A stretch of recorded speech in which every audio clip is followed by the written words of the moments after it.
page 255.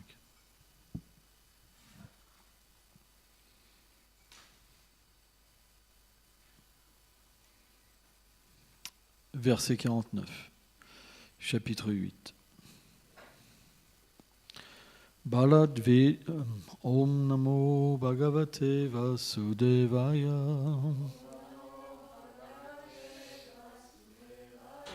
Om Namo Bhagavate Vasudevaya.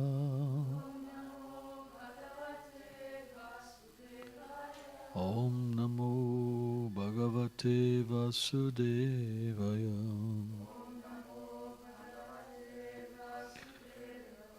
Bharadvejam Surim Mitram Pitrik Bratri Guru Druha Namesham Nilayam Moksho Yapi Vasam Yutam Yute. Suivant.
Traduction.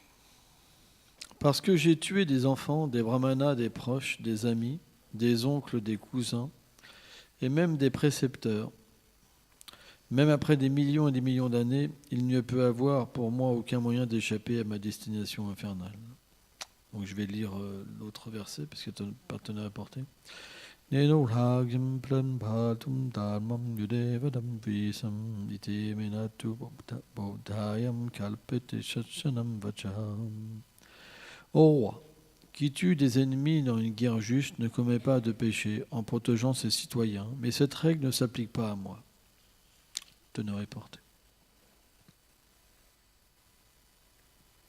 Srila Vijayacharya Thakur cite Yudhishthira. Tuer un ennemi n'est pas un péché. Or, cette règle ne s'applique pas dans mon contexte, puisqu'elle est valable envers quelqu'un qui protège des gens qui sont en danger. On peut tuer ceux qui assassinent nos citoyens, puisque Duryodhana les protégeait. J'ai commis des péchés, puisque j'ai tué seulement par l'envie du royaume.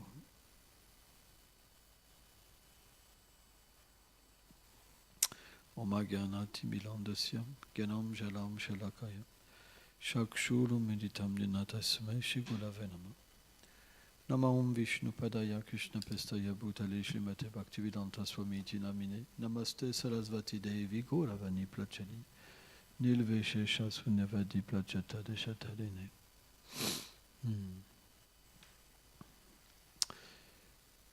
Ces versets-là sont très profonds. Parce que Yudhishthira, en parfait Vaishnava, il voit toujours les choses comme sa propre faute. C'est la nature d'un Vaishnava. La nature d'un Vaishnava, c'est qu'il pense toujours qu'il est l'erreur et pas les autres. Même si Yudhishthira a engagé une guerre, il a toujours essayé de protéger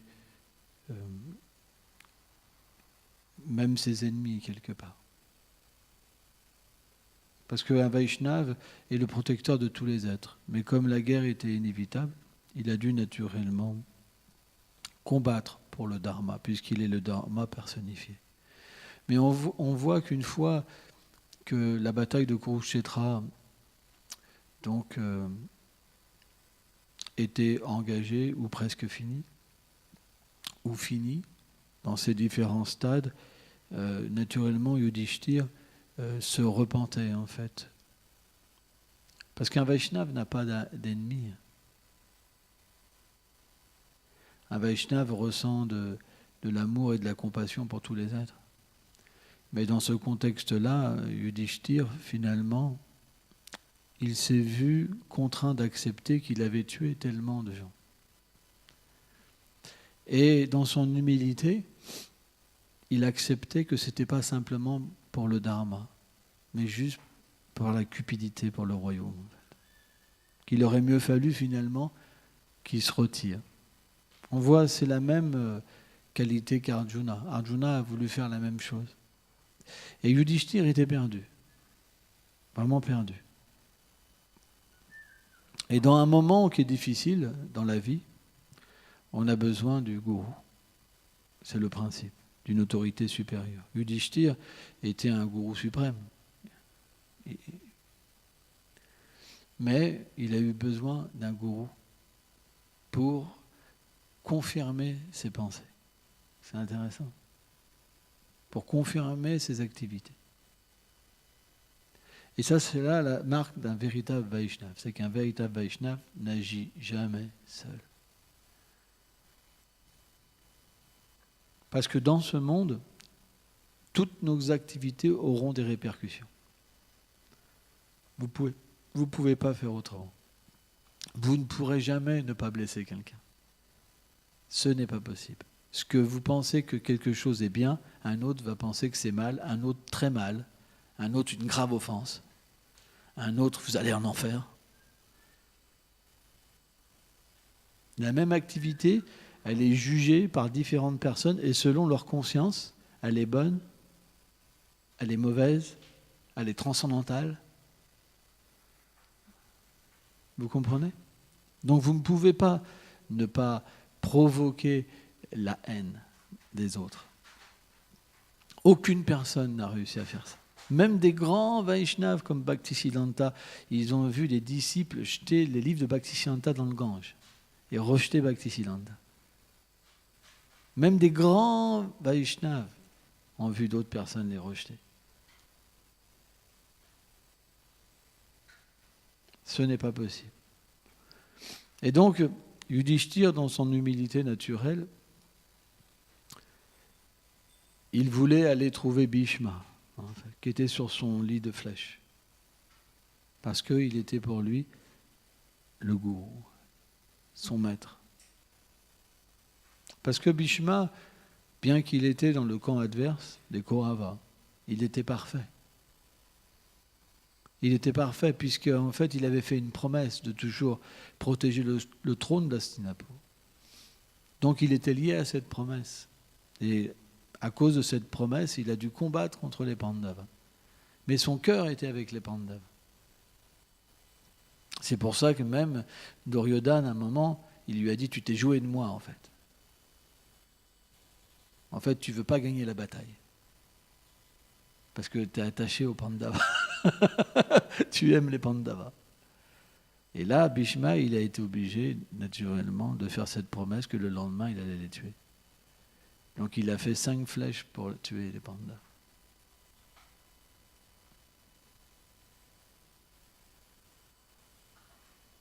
Mais naturellement, Krishna protège toujours dans toutes les circonstances.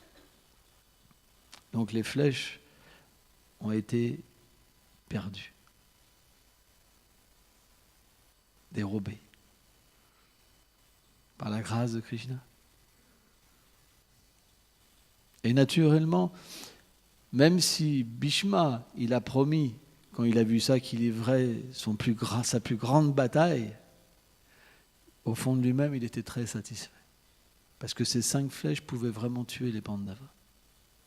Donc Krishna a fait l'arrangement pour que ça ne se fasse pas. Parce que naturellement, Bhishma, il aurait fait son devoir, mais ça n'allait pas avec son cœur.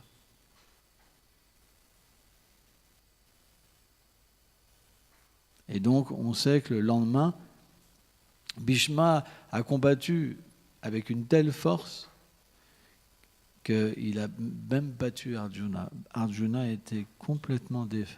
Et pourtant, Arjuna, c'était le meilleur. Comment c'est possible que Bhishma ait pu battre Arjuna alors que peu avant, quand les Pandavas étaient dans leur anonymat, Arjuna tout seul, il a battu tous les Kauravas. il a même lancé une arme pour les endormir, où il a pris leur écharpe. Donc comment c'est possible qu'Arjuna tout seul a battu les Kauravas? Comment c'est possible qu'il se fasse battre juste par Bhishma?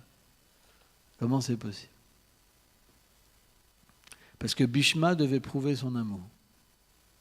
Bhishma a fait le vœu de casser la promesse du Seigneur. Et la parole d'un dévot n'est jamais brisée. C'est pour ça que Krishna lui-même dans la Bhagavad Gita, il fait promettre à Arjuna. Parce que lui-même, il a cassé Krishna sa parole. Mais la parole d'un dévot, il la respecte toujours. C'est supérieur. Donc comme Bhishma avait fait le vœu de casser la promesse du Seigneur suprême, alors il pouvait battre Arjuna. Et à ce moment-là, quand c'était le moment où Bhishma aurait pu tuer Arjuna, alors Krishna sur le char s'est démultiplié en une autre personne. Vishwanath explique subtilement, en fait, il y a deux personnes qui se sont manifestées. Vishwanath explique. Krishna est resté sur son char et aussi Krishna est descendu de son char. Et il a couru comme un lion, en fait, vers Bhishma. Et à ce moment-là, Bhishma était satisfait. Donc, c'est des divertissements très élevés dans le sentiment. Très élevés. Et c'est très beau parce que ça nous apprend à agir parfois avec vaillance dans ce monde. On voit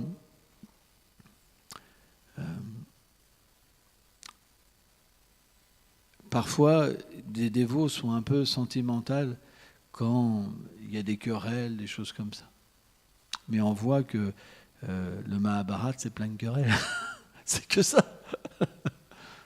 C'est quand même vrai. Donc ça existe depuis tout temps, ces querelles-là. C'est pas comprendre le lila de Krishna, de ne pas vouloir que des choses se passent. C'est obligé.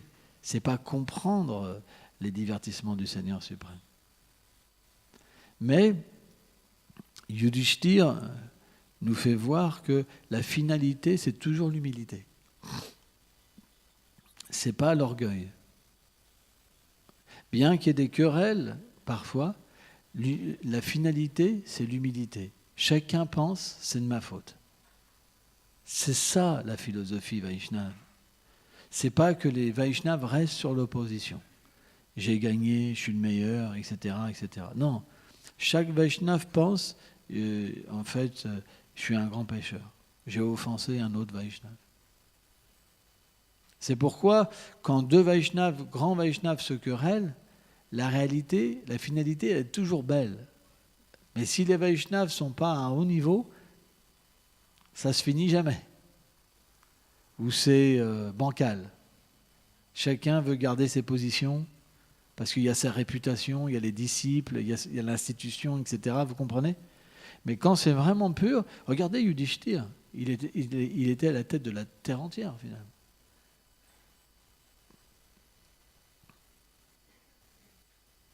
Et pourtant, il admet qu'il a mal agi, que tout est de sa faute.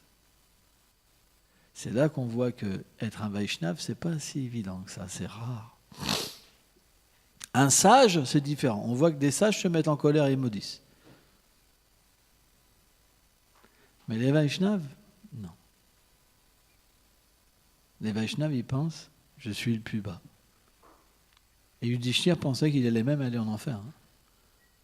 Qu'il allait devoir, pendant des millions de vies, payer en fait tous ces actes-là. Donc, c'est vraiment intéressant pour nous C'est vraiment intéressant. C'est une méditation et c'est important. Je vois parfois les dévots se quereller. Ils gardent leur position. Ah, il fait toujours la même chose. Mais ça ne donnera pas d'attirer Krishna. Par contre, si on est comme Yudhishthir, Krishna sera attiré par nous.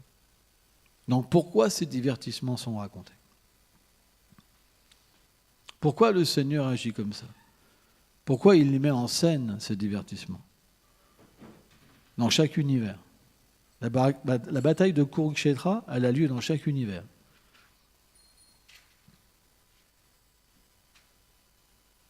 Elle est toujours manifestée. Vishwanath Chakravarti Thakur, il dit quand Bhishma quitte son corps, il apparaît en tant qu'un vasu, qui est une manifestation partielle de sa personne. Et après, il apparaît en tant que Bhishma, et ce vasu se fond en lui. Quoi, s'assemble en lui, on va dire. Et ça recommence. Il apparaît toujours avant le Seigneur suprême pour préparer les divertissements. Et à un moment, il s'appelle Bhishma. Parce qu'il a fait un vœu. Tout le temps. Et c'est toujours du nectar. C'est toujours plus nouveau et plus merveilleux.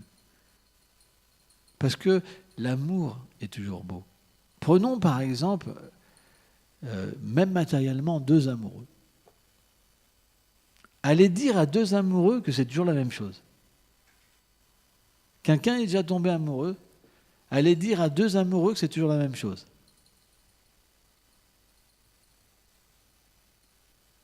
C'est toujours plus beau. Parce que c'est le principe de l'amour. On fait toujours la même chose. Mais quand il y a l'amour, on s'en lasse jamais. Par contre, le problème, c'est que l'amour matériel, il a un début et une fin. Et à un moment, on s'en lasse. Et on se quitte. Parce qu'il n'y a plus de goût. Mais les divertissements du Seigneur, il y a toujours plus d'amour. C'est illimité. Donc bien que Krishna reproduise plus ou moins les mêmes divertissements, parce qu'il y a des nuances quand même, etc., c'est toujours merveilleux. Et c'est ça qui différencie le monde spirituel du monde matériel. C'est que le monde matériel, votre amour, un jour, elle sera fini. Il y aura la mort, il y aura quelque chose qui fera que ça sera fini. C'est pourquoi, en comprenant l'amour matériel, on peut désirer l'amour spirituel. Et l'amour spirituel, comment il vient? C'est pas compliqué. À travers la filiation spirituelle, vous recevez des mantras. Ces mantras, ils sont imprégnés de cet amour et de cette relation avec Krishna. C'est parce que vous les chantez mal qu'il n'y a pas d'effet. Mais l'amour est déjà là. C'est parce que vous n'en avez pas envie. Parce que pour être connecté avec le mantra, il faut naturellement des qualités. Et la qualité première, c'est l'humilité. C'est pour ça qu'on doit étudier les écrits Vaishnava, pour que l'humilité, par exemple, de Yudhishthir vienne en nous. L'humilité de Narottam Das Thakur dans ses chants vienne en nous. De Bhaktivinoda Thakur vienne en nous. L'humilité des gopis vienne en nous. Leur désir de servir Krishna. Parce qu'il y a une association à travers les livres et à travers le mantra. Donc quand l'attitude vient et que le désir vient, naturellement, le mantra porte ses fruits. Et la divinité même qui est invoquée dans le mantra se manifeste en vous. Et la relation devient possible. C'est juste parce que vous n'avez pas envie. Il n'y a aucun... vous êtes juste séparés par le désir. C'est parce que dans votre vie, il y a quelque chose de supérieur que ça. Vous pensez qu'il y a quelque chose de supérieur. Vous pensez que dans le monde matériel, vous avez encore quelque chose à faire. C'est tout. Si vous regardez, c'est vrai. Vous avez un objectif qui est différent. Mais quand l'objectif, il est clair, automatiquement, on chante les mantras d'une façon sans obstacle. C'est-à-dire que le mantra donne les fruits de son association. Graduellement, il purifie le cœur. Et graduellement, on commence à percevoir la forme du Seigneur, ses attributs, ses divertissements et notre réalité. Alors on pourrait se dire, mais comment ça se fait? On a entendu ça des milliers de fois. C'est l'influence matérielle.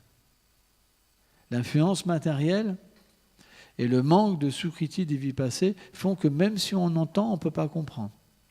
Par exemple, il y en a même qui dorment pendant la classe, même quand on en parle, parce que c'est trop fort, les trois gunas. Ça nous force à dormir. Ça nous force à la concupiscence, à la colère, à l'envie, à la haine. On est comme adombré. Donc, les mantras et les gayatris qu'on reçoit, ils nous permettent de sortir de cette condition, de sortir de la mauvaise influence matérielle. Mais pour ça, il faut chanter avec conviction. Il faut chanter avec foi. Il faut comprendre ce qu'on fait. C'est important. Et graduellement, on va sortir de cette ignorance. Et le principe, c'est qu'on va être heureux dans toutes les circonstances, même quand on se fera attaquer, même dans la difficulté. Parce qu'on aura naturellement un moyen pour se connecter, un moyen pour dépasser les difficultés, un moyen pour goûter la félicité, un moyen pour être heureux. Tant que vous ne prenez pas ce support-là, vous êtes comme des personnes mortes. Un mort, il n'a pas d'expression.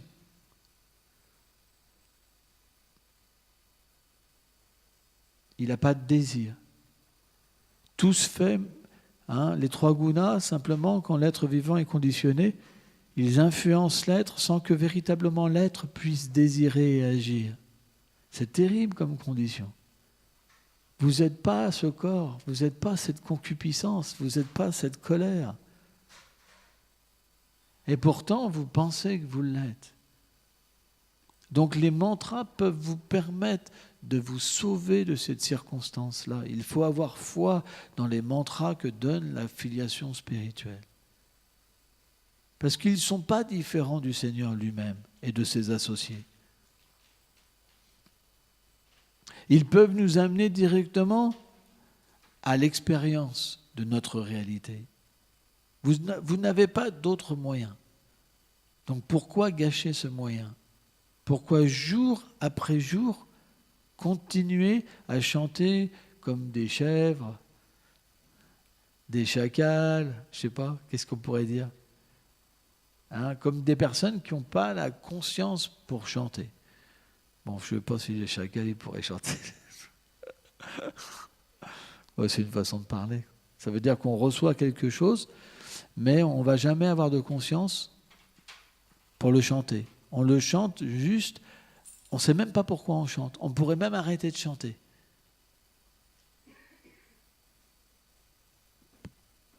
La plupart d'entre nous, on pourrait même arrêter de chanter à un moment. Donc c'est bizarre de chanter tous les jours quelque chose qu'on pourrait même arrêter de chanter. Notre condition, elle est horrible. On ne peut pas comprendre ce qu'on fait à cause de l'influence des trois gunas. L'influence de l'ignorance et l'influence de la passion ne permet pas de méditer et de comprendre. Il faut être influencé par la vertu. Or, comment la vertu va graduellement se mettre en place à travers le corps subtil? Comment elle va prédominer sur l'ignorance et la passion? Eh bien, c'est graduellement en faisant votre service. L'action désintéressée offerte au Seigneur suprême, sous l'égide du maître spirituel, elle permet graduellement de dépasser l'influence de l'ignorance, de la passion et s'établir dans la vertu. Le service offert au Vaishnava permet de purifier notre existence. Mais pour ça, il ne faut pas commettre d'offense. Il faut avoir une bonne attitude. Parce que si vous faites du service mais votre attitude n'est pas bonne, ça ne porte pas de fruits non plus. Et vous allez penser, ça ne marche pas. Donc il faut faire attention. Tous ici, parfois, vous êtes en colère. Hein, et des fois, bien comme il faut, on me rapporte ça. Hein, des fois, c'est même vie, quoi. Hein, tous, hein. Il n'y a pas de petits saints. Hein. Tout le monde y passe. Hein. Même quand des fois on vient me voir, je suis étonné quand même. Hein. Je ne m'attendais pas à ça. Il y en a, je le sais, parce que c'est leur nature d'être comme ça. Mais il y en a, ils cachent bien leur jeu. Hein. Ils sont très doux, et puis par derrière. Hein. Donc, c'est une des raisons pourquoi le mantra, pourquoi le service de dévotion ne permet pas à l'être de s'élever dans la vertu. Car si on n'a pas une bonne attitude, Kapila Dev, il explique que celui qui m'adore sous la forme de la déité, mais qui ne me respecte pas dans le cœur de tous les êtres, son adoration ne porte pas de fruits.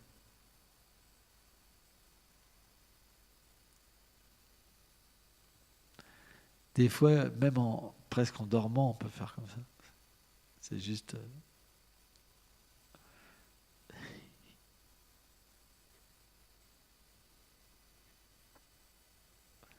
En fait, on n'est plus dans le sommeil. C'est comme ça.